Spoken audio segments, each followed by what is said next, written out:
Sell করা হয়েছে। আর যেহেতু মেয়ের বার্থডে বলে কথা, তো ভাবলাম ওর দিনটাকে কেন নষ্ট করব, অসুস্থতার মাঝেও ওর দিনটাকে আমি একটু দেখি না, বসে বসে শুয়ে বসে ওর দিনটাকে সুন্দর করতে পারি কি না।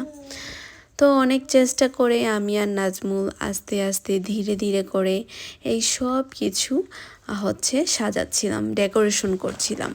আর আমি এই সব কিছু কিনেছিলাম, এই বার্থডের এই সব কিছু কিনেছিলাম শিন থেকে। যেহেতু গিয়ে এখানে মানে জার্মানিতে এই সব কিছুর প্রাইস অনেক দাম, আর মন মতো কোনো কিছু কিনাও যায় না, কারণ একটা পেলে তো আরেকটা পাই না। আর কালার ম্যাচিংয়েরও একটা ব্যাপার স্যাপার আছে। আমার আগে থেকেই সব কিছু একটু ম্যাচিং রাখাটা বেশি পছন্দ করি। যেমন আমি ওর এভরিথিং আমি ম্যাচিং রাখার ট্রাই করেছি। ওই যে নাশওয়া